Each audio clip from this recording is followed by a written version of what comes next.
Universitas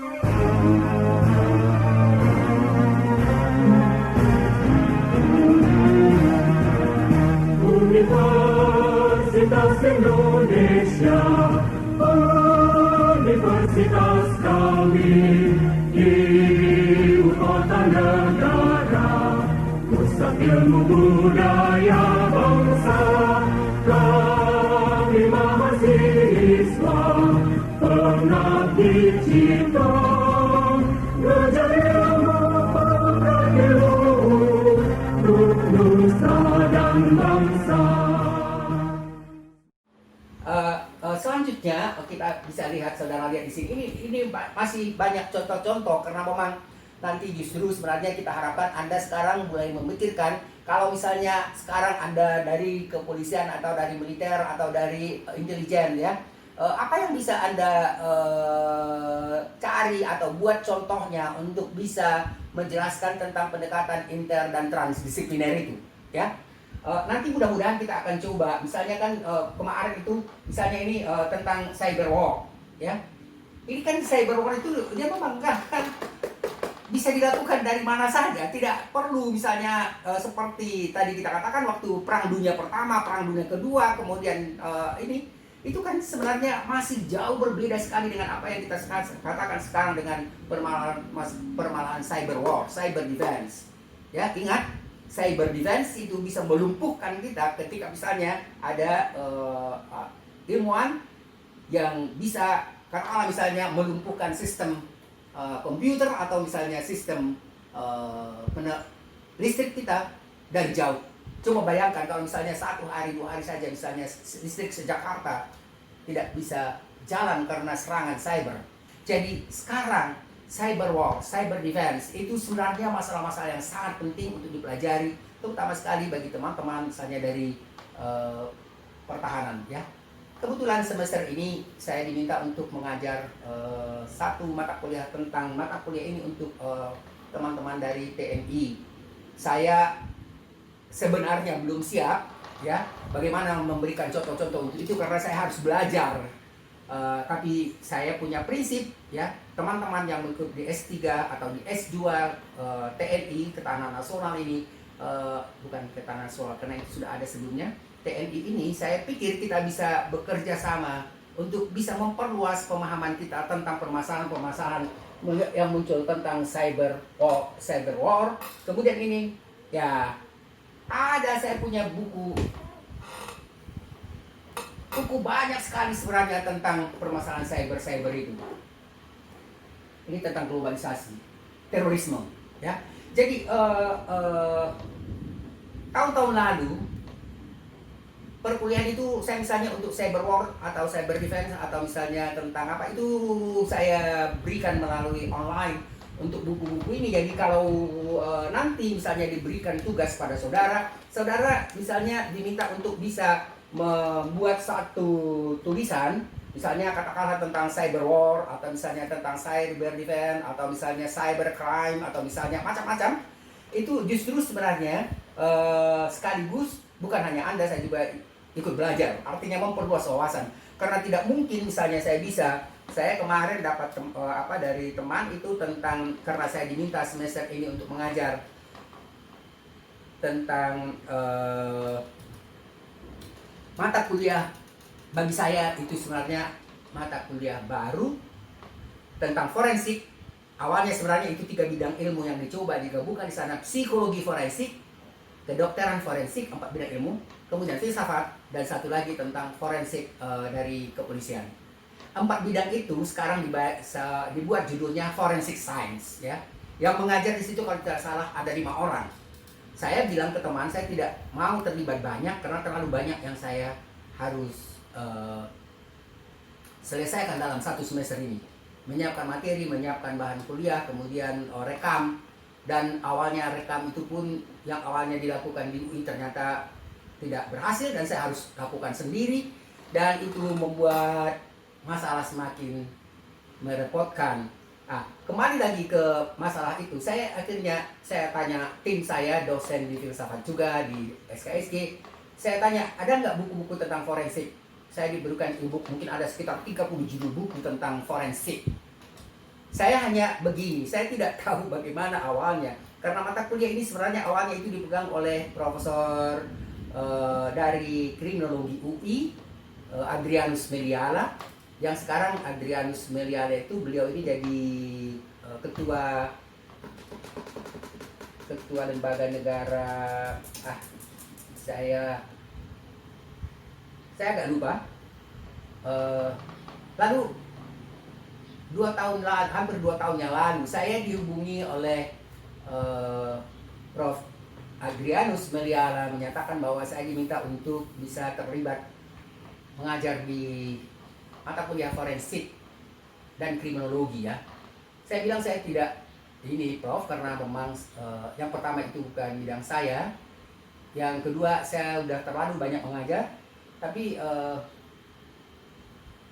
Prof. Meliala ini mengatakan, Pak Her kan kita pernah bertemu karena waktu itu ada mahasiswa S3 diambil filsafat dan kemudian memang dosen di kriminologi, sekarang malah ketua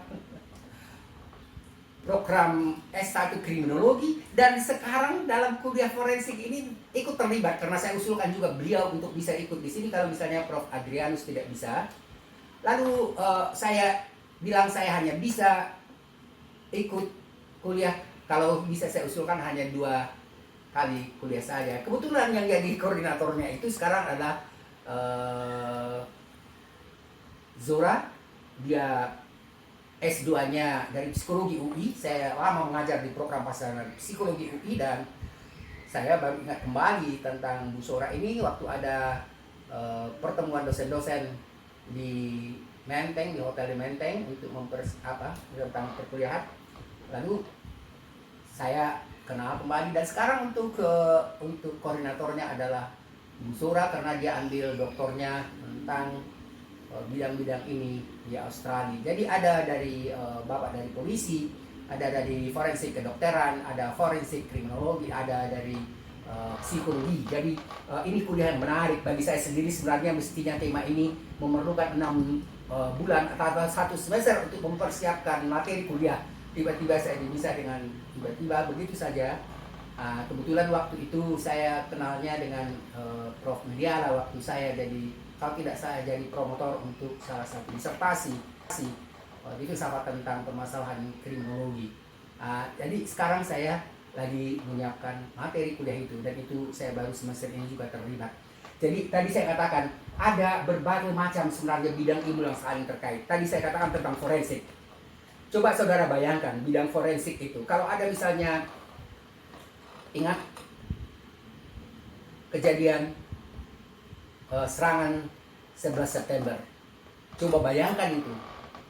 Berapa ribu yang meninggal, berapa ribu yang cacat, berapa ribu, semua itu akhirnya menimbulkan masalah. Bagaimana mengenal ya mayat-mayat yang sudah tidak dikenal lagi tubuhnya, sudah ini semuanya udah kosong.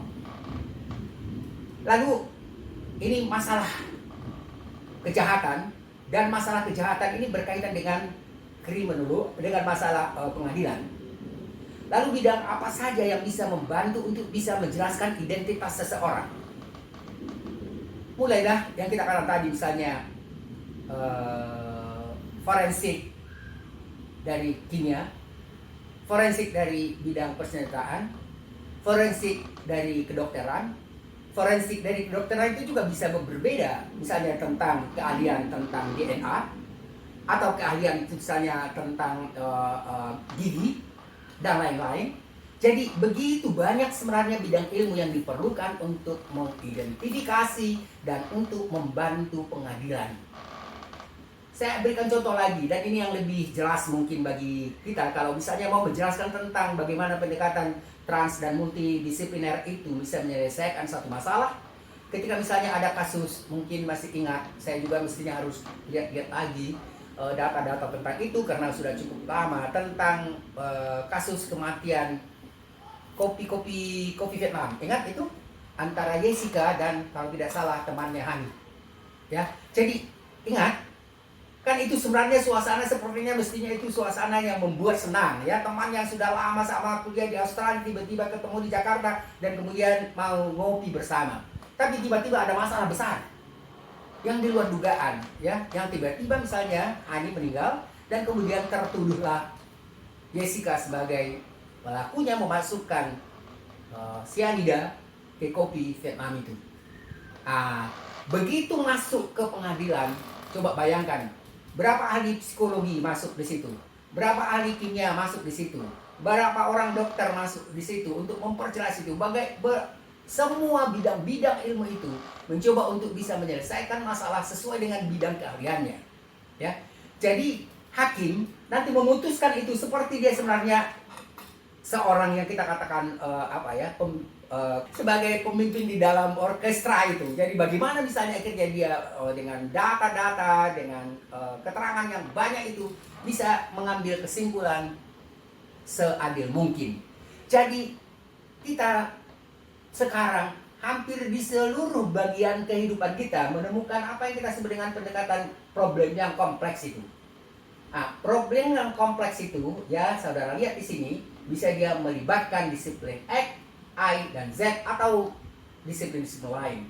Jadi permasalahan-permasalahan yang kita sebutkan misalnya dengan transdisipliner, ini sebenarnya menurut saya masih terlalu sedikit, 4-5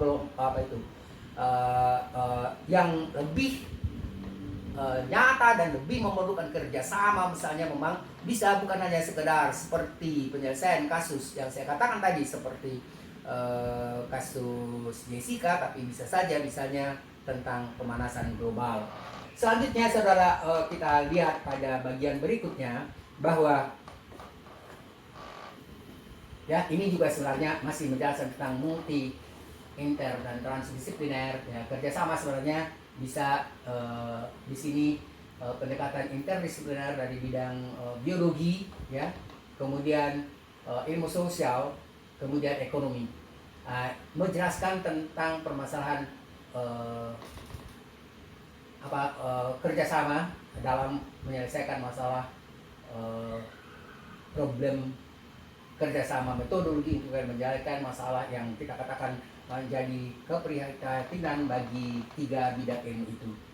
Lalu berikutnya ini transdisipliner. Sebenarnya kalau kita lihat kan tidak begitu jauh berbeda. Saya pikir justru sebenarnya mestinya pada transdisipliner ini bukan hanya dia misalnya lebih banyak problemnya, ya, tapi juga misalnya lebih dia hanya tunjukkan sedikit saja kerjasama yang lebih kolaborasi yang lebih intens dari bidang ilmu, tapi tidak terlalu banyak bidang ilmunya, ya. Jadi hanya 3 bidang ilmu. Jadi sebenarnya kalau begitu kita sepertinya tidak begitu melihat jelas perbedaan antara inter dan multidisipliner. Makanya saya tadi mulai dia dari atas mengambil contoh untuk transdisipliner karena memang di situ itu adalah permasalahan yang sangat kompleks dan umumnya diselesaikan secara global. Seluruh dunia ikut bekerja sama untuk bisa menyelesaikan masalah-masalah yang kita sebut sebagai masalah pemanasan global itu. Selanjutnya, ini juga sebenarnya sama saja dengan penjelasan tadi, dia hanya tambahkan tentang permasalahan yang sifatnya holistik, ya. Lalu riset interdisipliner, ya. Di sini dijelaskan riset yang dilakukan beberapa ilmuwan dari beberapa bidang ilmu untuk menyelesaikan masalah yang sama. Jadi memperjelas keterangan yang di atas. Lalu ada kerjasama, dialog, kolaborasi. Ingat, tadi kalau misalnya multidisipliner tidak ada dialog. Pada interdisipliner ada dialog antar ilmuwan dalam menyelesaikan masalah itu. Laporan hasil penelitian dibuat dalam satu laporan. Tadi sebenarnya juga sudah saya jelaskan. Kemudian model riset ini sekarang sering ditawarkan oleh dikti dan bentuk-bentuk riset kompetisi dan proposal lolos yang didanai oleh pemerintah atau misalnya kerjasama global. Lalu sering juga riset interdisipliner ditawarkan sebagai kerjasama antara beberapa universitas atau antara negara. Saya pernah sebenarnya ikuti, tapi yang pertama saya juga pernah dari teman dia di Universitas Leuven di Belgia. Saya kenal dengan dia dan kemudian saya waktu itu riset di Belanda di Universitas Erasmus. Saya pernah malah ditawarkan, dia bilang kerjasama untuk 4 tahun untuk riset yang sifatnya interdisipliner. Jadi dia bilang bisa diselesaikan 2 tahun di Jakarta, 2 tahun di Eropa. Tapi saya merasa ada keterbatasan saya, terutama sekali misalnya pada ketidakmungkinan saya meninggalkan filsafat waktu itu karena saya ketua program doktor di filsafat, kemudian tenaga pengajarnya sedikit, kemudian saya juga tidak begitu menguasai banyak bahasa, saya juga tidak bisa tidak merasa mau tinggal lama-lama di Belanda. Bagi saya itu musim dingin itu musim yang bagi saya paling tidak menyenangkan, ya, karena beda sekali dengan kita di Indonesia yang siang malam tidak mau pakai pakaian pun tidak ada apa-apa. Tapi kalau di Eropa, bagi saya itu seperti kondisi waktu musim dingin di sana, seperti kita COVID sekarang ini, tidak keluar-keluar dari rumah, ya, dan rumah pun harus ada pemanasan. Jadi kalau misalnya malam harus tidur dekat sekali dengan pemanasan itu. Jadi bagi saya itu tidak menyenangkan. Saya bilang ke teman terima kasih, tapi kondisinya saya tidak memungkinkan untuk misalnya bertahun-tahun di Eropa, ya. Jadi saudara bisa bayangkan itu sekarang misalnya kita sering sekali antar universitas itu sudah ada tawaran-tawaran untuk kerjasama. Coba saudara bayangkan misalnya kalau sekarang, apakah mungkin saya bisa meninggalkan misalnya SKSK dengan tugas yang begitu banyak? Saya merasa siang malam pun saya kerjakan tidak selesai-selesai. Coba nanti bayangkan kalau misalnya saya harus memeriksa sekian disertasi, sekian ini, sekian tugas, dan semua harus selesai dalam jadwal ditentukan. Jadi ada teman yang enak sekali tuh ya, mereka misalnya teman-teman yang mengajar di sekolah-sekolah Kristen, biasanya setelah dia mengajar 1 tahun itu diberikan kesempatan mereka untuk riset keluar ya selama 1 semester atau 1 tahun dan hasilnya 1 buku. Kalau kita di Jakarta enggak, ngajar banyak, buku harus selesai, buku harus ini, dan syukur-syukur masih bisa selesai ya. Masih ada, saya sebenarnya sudah ada mungkin sekitar 7 buku yang saya buat untuk bahan-bahan kuliah, dan sekarang pun sebenarnya ada paling tidak 3-4 buku lagi yang tidak selesai-selesai saya edit, saya perbaiki, karena memang akhirnya ada tugas-tugas baru yang harus saya selesaikan, sehingga akhirnya termasuk untuk buku riset multi inter dan transdisipliner itu sebenarnya tinggal edit ya, tapi sampai sekarang belum selesai, hampir udah lebih 1 tahun sebenarnya, mestinya hanya tinggal edit itu, tapi saya lebih akhirnya diminta untuk menyelesaikan perkuliahan, dan bahan-bahan itu saya bisa ambil dari rencana buku yang saya buat dalam 1 buku, tapi memang ada 4 jadi disipliner, kemudian multidisipliner, cross-disipliner, interdisipliner, dan transdisipliner, sekitar 200 halaman lebih lah. Lalu saudara lihat, kita katakan tadi sering juga riset interdisipliner itu ditawarkan sebagai kerjasama antar beberapa universitas atau antar negara, level antar negara. Itu hal yang biasa. Kelihatannya justru sebenarnya yang agak kurang itu antara universitas di Indonesia, karena memang seperti Ganan tadi, masing-masing universitas itu memang beda ya. Kalau di Eropa misalnya, di Uni Eropa, negara-negara Eropa itu diwajibkan mahasiswanya dari 1 negara untuk 1 semester belajar di negara lain ya, untuk mempererat hubungan, makin mengenal antara satu budaya, tradisi antara satu negara lain. Kita di Indonesia antara UI dan ITB aja, IPB itu, UGM itu yang lebih menonjol persaingannya, bukan kerjasama. Jadi ada bedanya yang saya pikir memang kita harus mencoba untuk mengubah cara berpikir atau paradigma berpikir kita dari yang sifatnya agak egoistik menjadi kolaborasi. Jadi kita lanjutkan berikutnya, saudara lihat di sini pengertian dalam ajaran riset interdisipliner. Saya pikir ini tinggal hanya sedikit penjelasan, dan di bawahnya itu ada buku-buku. Jadi ini sebenarnya buku-buku yang paling penting. Tadi saya katakan misalnya ada dari Klein dan Thompson itu, Julie Thompson Klein ini ya. Kemudian ada dari Latuja, kemudian ada dari Snee, kemudian ada tadi dari yang saya jelaskan pada kuliah yang minggu lalu, dan masih ada bagian-bagian berikutnya sebenarnya yang akan dilanjutkan, tapi masih berhubungan dari saudara lihat di sini contoh bidang ilmu yang terkait dengan ujaran kebencian. Oh ya, sudah mulai lebih contoh ya. Tadi sudah singgung juga. Misalnya bisa tentang politik, tentang agama, tentang etnisitas, tentang sosiologi, tentang logistik, tentang psikologi. Misalnya tentang politik, ya sekarang lebih banyak sebenarnya tentang politik. Walaupun akhirnya politik itu berkaitan juga misalnya hubungannya dengan agama, dengan etnisitas, dengan bahasa sosial, dengan bahasa, ya. Saudara lihat misalnya tentang ujaran kebencian atau ujaran itu bahasanya luar biasa kasar itu. Jelas-jelas tidak bahasa akademik. Jelas-jelas itu sebenarnya memang itu adalah bahasa kebencian. Dan kebencian yang bisa didasarkan atas etnisitas atau agama atau misalnya nasionalisme juga, ya. Saudara lihat sekarang justru sebenarnya kita itu dibelah menjadi dua kelompok besar, ya. Kalau misalnya dalam politik sekarang orang mengatakan cebong dan kampret, dan itu kayaknya akan terus selama misalnya kondisi sosial politik kita sekarang, cebong dan kampret itu adalah menjadi dua kelompok yang makin lama makin keras pemilahannya. Saya pikir itu mestinya harus kita hindari. Lalu ada misalnya kita bisa bicarakan juga tentang hukum, bisa kita kaitkan dengan etik, kita bisa kaitkan juga dengan permasalahan online itu. Jadi saudara lihat, ini sebenarnya contoh yang bisa menjadi pemacu untuk Anda untuk bisa memahami tentang kemungkinan untuk mengambil riset. Bisa Anda ambil misalnya tentang permasalahan ujaran kebencian itu. Anda bertolak misalnya dari sosiologi, Anda bisa bertolak dari linguistik, Anda bisa bertolak dari psikologi.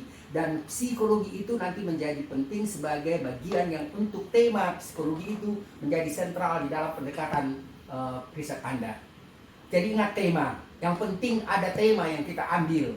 Tema itu nanti mengikat, ya, menjadi benang merah untuk pembahasan pada bidang-bidang ilmu pengetahuan lain. Nah, berikutnya, bidang studi apa yang menurut Anda bisa masuk pada riset interdisipliner atau transdisipliner?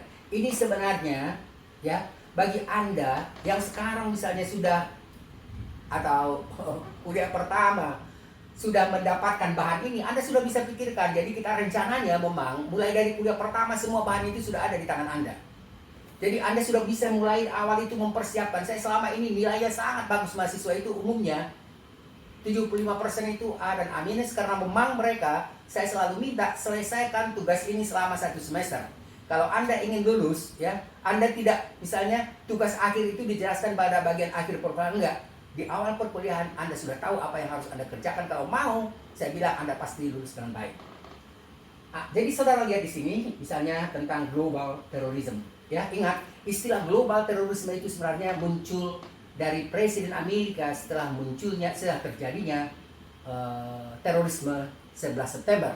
Lalu dia mengatakan ini global terrorism. Dan dia menjadikan itu sebenarnya melibatkan negara-negara seluruh dunia yang mau berada di bawah pengaruhnya untuk bisa melawan terorisme itu seperti yang dia inginkan.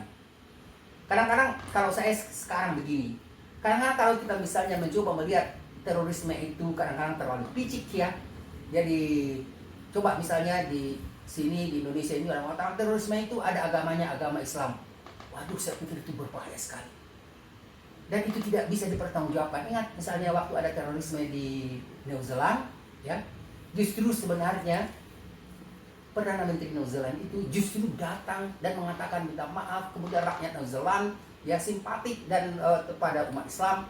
Jadi tidak seperti cara orang di Indonesia, pemerintah Indonesia menyelesaikan itu, menghadapi itu. Sekarang kita lihat sudah mulai ada perubahan sebenarnya. Walaupun misalnya tetap ada fobi, ya, di beberapa negara Eropa dan Amerika, tapi semakin banyak justru sebenarnya orang-orang yang awalnya mungkin tidak suka Islam, anti-Islam, justru bukan hanya tidak suka, dia masuk Islam. Hal yang sama akan terjadi di sini. Saya selalu bilang waktu kuliah saya di S2, S3, di S2 terutama sekali kajian strategi global, saya selalu katakan kalau modelnya cara begini, ini yang disebut sebagai model berpikir oposisi biner. Ya, kalau misalnya dianggap Islam itu anti nasionalisme, ini bahaya untuk nasional. Karena bagaimanapun juga umat Islam itu lebih banyak, mereka mayoritas. Dan saya pikir lebih banyak yang tidak suka dikatakan bahwa terorisme itu berasal atau agamanya agama Islam. Saya pikir ini bahaya besar dan kelihatannya memang akan begitu. Saya pikir kita harus atau misalnya perlu bijaksana, terutama sekali teman-teman misalnya dari yang memiliki otoritas, teman-teman dari kepolisian untuk bisa melihat dan menyelesaikan masalah-masalah ini secara baik. Sebaiknya kita menganggap semua warga negara itu adalah keluarga. Itu yang disebut sebenarnya dengan istilah Bhinneka Tunggal Ika, karena kita berbeda-beda tapi satu sama lain harus mengembangkan prinsip solidaritas, toleransi antara satu sama lain, bukan model perlawanan atau oposisi biner. Jadi berikutnya saudara lihat misalnya di sini tentang cyber virtual. Ini ternyata ada spionase intelijen ya, cyber dan virtual spionase ini. Saya pikir ada, nanti saya cari bukunya, pasti ada ya. Mudah-mudahan nanti teman-teman dari bisa dikasih ambil tugas tentang buat misalnya satu tulisan ilmiah tentang cyber atau virtual intelligence spionase itu. Kemudian ada tentang cyber war, ini saya tadi sudah tunjukkan beberapa buku. Kemudian cyber defense ya. Sebenarnya ini agak-agak berdekatan. Yang pertama lebih misalnya pada cyber defense itu bagaimana melindungi teknologi informasi kita dari serangan-serangan, bisa misalnya serangan dari virus atau serangan-serangan yang lain, supaya kita bisa selamat. Saya waktu mengajar ke Universitas Pertahanan, lalu kan saya baru pertama sekali ke sana, lalu waktu kuliah pertama itu saya naik taksi, lalu Google Map itu nggak bisa mendeteksi di mana Universitas Pertahanan itu. Itu berarti ada yang kita sebut cyber defense. Lalu waktu saya ngobrol-ngobrol dengan dia katakan kalau mau pergi ke kepolisian sana nggak usah tentang cyber defense.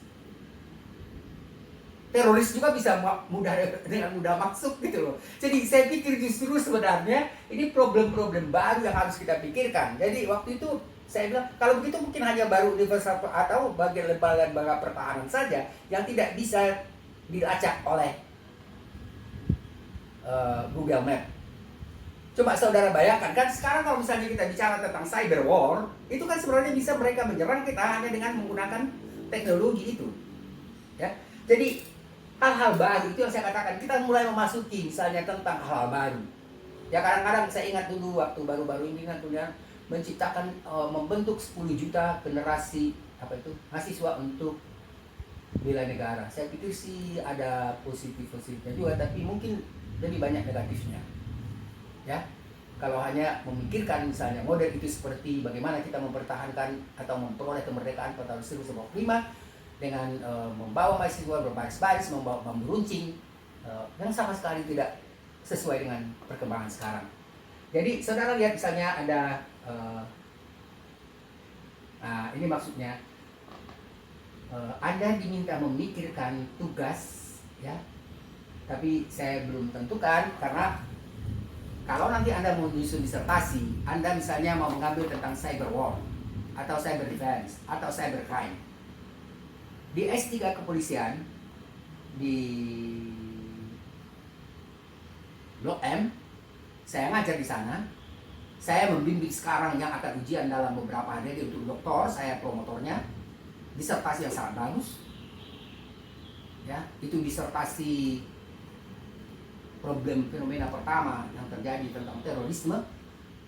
Dan kalau ini selesai dalam 1-2 bulan ini, dia mahasiswa yang paling cepat dari semua mahasiswa yang sudah mengikuti program di sana itu. Saya pikir ada hal-hal yang menarik bagi saya sebenarnya banyak sekali menjadi pembimbing itu justru juga bersama-sama belajar dengan teman-teman. Jadi kalau misalnya saudara sekarang mulai misalnya memikirkan tentang tema dan itu ada bagusnya, kemudian setelah itu kalau nanti Anda sudah menentukan misalnya tema atau judul ya disertasi, maka Anda diminta untuk bisa menelusuri paling tidak 10 buku ya atau jurnal yang berkaitan dengan tema yang Anda pilih. Ya. Jadi nanti bisa saja misalnya kemarin saya dengan Sam bilang, Pak, bisa nggak kita minta masing-masing mahasiswa itu paling tidak misalnya membuat satu model terjemahan tapi tidak letterless ya, model rangkuman dari satu buku, misalnya katakan misalnya tentang cyber war ya, misalnya ini Anda misalnya satu orang ngambil intisari ini, kemudian satu orang misalnya dari buku ini, pokoknya Anda ambil salah satu tema yang sesuai dengan tema yang akan Anda pilih. Nanti kalau misalnya sudah disetujui proposal Anda itu, sebenarnya Anda harus ambil paling tidak 10 buku. Saya dulu waktu di S1, di S3 filsafat, itu masing-masing dosen itu buku-buku tebal aja, mereka seenaknya. Kalau misalnya ada 5 pengajar model seperti sekarang, masing-masing kasih 5 tugas 1 buku. Jadi yang berat saya pikir memang di kuliah pasca itu adalah tugas-tugas ini, dan apalagi yang prosesnya diambil dengan by research ya. Jadi Anda lebih banyak harus aktif untuk menyelesaikan perkuliahan, dan dosen-dosen itu lebih banyak sebenarnya membantu mengarahkan supaya Anda bisa selesai tepat pada waktunya.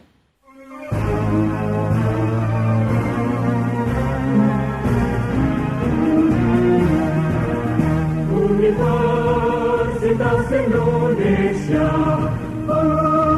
universitas kami, ibu kota negara, pusat ilmu budaya bangsa.